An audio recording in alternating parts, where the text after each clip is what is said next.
Hello സ്പീച്ചിലേക്ക് എല്ലാവർക്കും സ്വാഗതം. അപ്പൊ ഇന്ന് നമ്മൾ പ്രിപ്പയർ ചെയ്യാൻ പോകുന്നത് ഒരു സിമ്പിൾ ആയിട്ടുള്ള ഒരു വെജിറ്റബിൾ കറിയാണ്. ഒരു ഫേമസ് ആയിട്ടുള്ള കറിയാണ് തിരുനെൽവേലി തളകം കറി. അത് ഈ പേര് കേൾക്കുമ്പോ വലിയ സംഭവമായി തോന്നും, പക്ഷെ നമ്മള് സാധാരണ പ്രിപ്പയർ ചെയ്യാറുള്ള കറികളോട് ചെറിയ സാമ്യം ഒക്കെ ഉണ്ട്. എന്നാൽ വേറൊരു ടേസ്റ്റ് ആണ്. എന്നാൽ അതുപോലെയല്ല, വേറൊരു ടേസ്റ്റ് ആണ്. നമ്മൾ സാധാരണ പറയുകയാണെങ്കിൽ നല്ലൊരു വെജിറ്റബിൾ കറി, നമുക്ക് ചോറിനൊക്കെ കൂട്ടി കഴിക്കാൻ പറ്റുന്ന നല്ലൊരു വെജിറ്റബിൾ കറിയാണ്. അപ്പൊ വീഡിയോ നിങ്ങൾ മുഴുവനായിട്ട് കാണാം. വീഡിയോ കണ്ട് ഇഷ്ടമായെങ്കിൽ ഷെയർ ചെയ്യുക, ലൈക്ക് ചെയ്യുക, കമന്റ് ചെയ്യുക, സബ്സ്ക്രൈബ് ചെയ്യാതെ കാണുകയാണെങ്കിൽ എന്തായാലും സബ്സ്ക്രൈബ് ചെയ്യുക. ഇപ്പൊ കളകം കറി ഉണ്ടാക്കാൻ വേണ്ടിയിട്ട് നമുക്ക് ഇഷ്ടമുള്ള വെജിറ്റബിൾസ് ഒക്കെ എടുക്കാം കേട്ടോ. നമ്മൾ ഇവിടെ എടുത്തിരിക്കുന്നത് കുറച്ച് മത്തങ്ങയുടെ കഷ്ണം, ഒരു ക്യാരറ്റ്, ചെറിയൊരു ചേനയുടെ കഷ്ണം ഇതുപോലെ നുറുക്കിയിട്ടിട്ടുണ്ട്.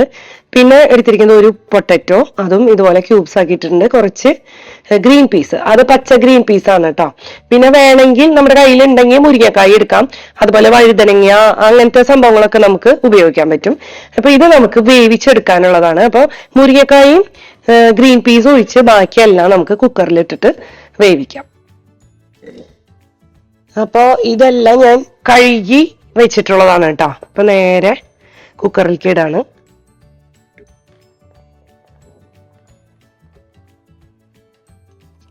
ഇതിലേക്ക് വെജിറ്റബിൾസിന് ആവശ്യമായിട്ടുള്ള സോൾട്ട്, കുറച്ച് മഞ്ഞൾപ്പൊടി, വെള്ളം ചേർത്തിട്ട് നമുക്ക് ഒരു 2 വിസിലടിക്കാം.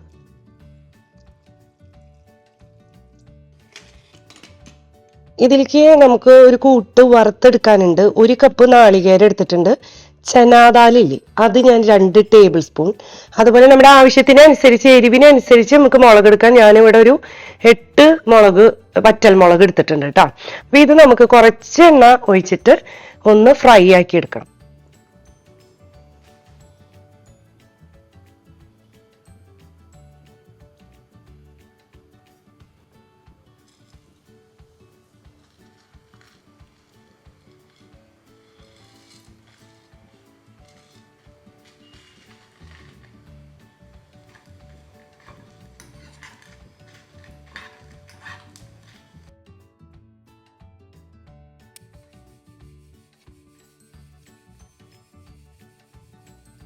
അപ്പൊ നമ്മുടെ നാളികേരും മുളകും ചനാദാലും കൂടിയിട്ട് നമ്മളിങ്ങനെ ഫ്രൈ ആക്കിയിട്ട് ഇത് ഗോൾഡൻ കളറായി. ഇതൊന്ന് ചൂടാറിയുണ്ട് കേട്ടോ.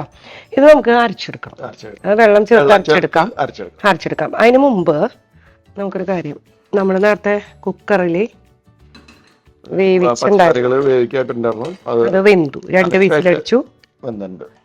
അതിലേക്ക് നമുക്ക് മുരിങ്ങക്കായ, പച്ച പുളി, മറ്റേ പുളി ചാറ് ഒഴിക്കണം. ഇത് ഗ്രീൻ പീസ് എന്നുവെച്ചാൽ ഇതിനൊക്കെ വേവ് ഒന്നുകൂടി കുറവല്ലേ. പിന്നെ അതുപോലെ പുളി, അത് ഞാൻ നെല്ലിക്ക വലിപ്പല്ല, ശരിക്കും ഒരു ചെറുനാരങ്ങയുടെ വലിപ്പമുണ്ട് കേട്ടോ.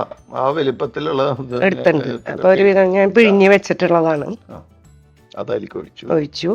ഇനി ഇത് നമുക്ക് ഇതൊന്ന് വേവണ്ട, തുറന്നു വെച്ച് വേവിക്കുകയാണോ? അത് തുറന്നു വെച്ച് വേവിക്കാം നമുക്ക്. അപ്പൊ അതൊന്ന് വേവട്ടെ കേട്ടോ. നമുക്ക് ആ സമയത്ത് പൊടിച്ചെടുക്കാം. ഇത് അരച്ചെടുക്കാം.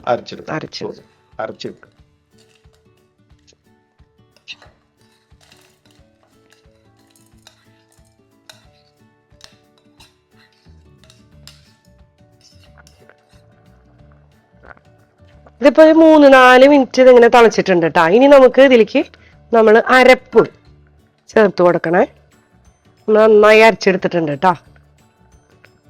ഇത് നമുക്ക് വേണമെന്ന് വെച്ച് കഴിഞ്ഞാൽ വേറൊരു പാത്രത്തില് നമുക്ക് ഈ പച്ചക്കറിയൊക്കെ ട്രാൻസ്ഫർ ചെയ്തിട്ട് അതിലും ഉണ്ടാക്കട്ടെ. ഞാൻ പിന്നെ ഈ കുക്കറിൽ തന്നെ ആ ക്വാണ്ടിറ്റി തന്നെ കൊള്ളുന്ന വേണ്ടത്. അതെ.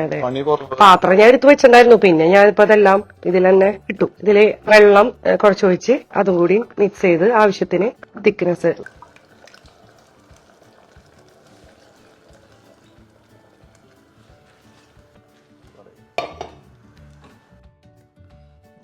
നന്നായിട്ടൊന്ന് മിക്സ് ചെയ്ത് കൊടുക്കാം. ഒരു 6-7 മിനിറ്റ് ഇത് തിളച്ച് വന്നു കഴിഞ്ഞാൽ 6-7 മിനിറ്റ് ഒരു മീഡിയം ഫ്ലെയിമിൽ ഇട്ടിട്ട് നമുക്ക് വേവിക്കണം കേട്ടോ. അപ്പോൾ ഈ ബാക്കിയുള്ള ഇതിൻ്റെയൊക്കെ വേവ് ഉണ്ടല്ലോ, നമ്മുടെ മുരിങ്ങക്കായും ഗ്രീൻ പീസും കൂടി വെന്ത് കിട്ടും. പിന്നെ തിക്നെസ് ഒക്കെ നമ്മുടെ ഇഷ്ടത്തിനനുസരിച്ച്, അതിനനുസരിച്ച് നമുക്ക് വെള്ളം ആഡ് ചെയ്യാം. ആവശ്യത്തിന് ഉപ്പും ആഡ് ചെയ്യാം. അപ്പൊ കണ്ടോ, അതൊരു 6-7 മിനിറ്റ് ഇങ്ങനെ തണച്ചിട്ടുണ്ട് കേട്ടോ. അപ്പൊ മുരിങ്ങക്കായൊക്കെ ഒരുവിധം അങ്ങോട്ട് വെന്തിട്ടുണ്ട്. ഇതിന്റെ തിക്നെസ് കണ്ടോ, ഈ തിക്നെസ് നമുക്ക് കുറയ്ക്കണമെങ്കിൽ കുറയ്ക്കാൻ ചപ്പാത്തിക്കും പൊറോട്ടയ്ക്കും ഒക്കെ എല്ലാവരും പറ്റുന്നുണ്ടല്ലേ.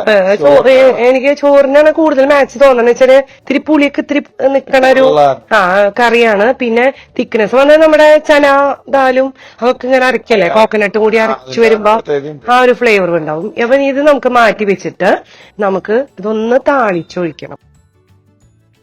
സ്വല്പം വെളിച്ചെണ്ണ ഒഴിച്ചു കൊടുക്കാം. നമുക്ക് കടുക് ഇട്ട് കൊടുക്കാം. ഏതാണ്ട് പൊട്ടിയിട്ടുണ്ട് കേട്ടോ. ഇനി നമുക്ക് 2 വറ്റൽമുളകും കുറച്ച് കറിവേപ്പിലയും.